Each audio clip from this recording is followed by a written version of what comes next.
When it comes to the second generation of the Nissan Rogue 2014-2020, it basically has just one serious common problem, and this problem is with the CVT, which was the only available transmission in this generation, and actually in all Nissan Rogues in the USA they only use CVT transmissions. Jetco CVT, Xtronic, not the best transmission in the world for sure. So the average lifespan of this transmission is 100,000 miles. 100,000 miles, and then you will need to repair it, which is quite expensive, or replace it, which is about $7,000–8,000.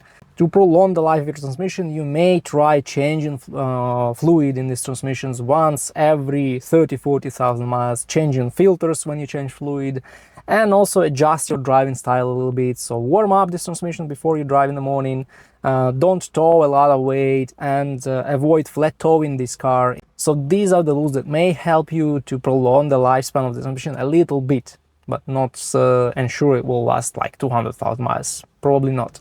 Also, there are a lot of questions on the internet, on the forums, about the quality of interior plastic, of interior assembly. I don't know, I would say that this is just the average thing. I owned a Honda CR-V of the same year as this Nissan Rogue, and actually it's the same quality of assembly.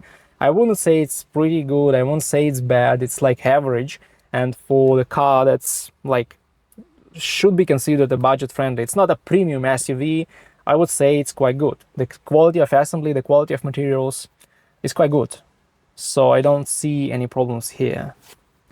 Also, these Nissan Rogues had pretty glitchy radar systems and front camera systems, and there were a lot of random warning lights, a lot of electrical problems in those systems, and the systems, they mainly don't work and cause problems.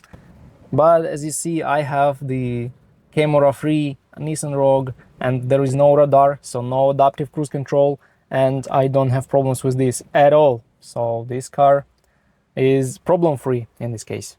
These cars have pretty good engines. It's QR25D 2.5 liter 4-cylinder engine. Very old technology, very reliable. If you change oil on time, I don't know what can happen with this engine. They will last till the car drops. Other than that, the Nissan Rogue is quite a reliable car, but the transmission spoils everything. If they installed a simple conventional automatic transmission, this would be probably the best car in its price range.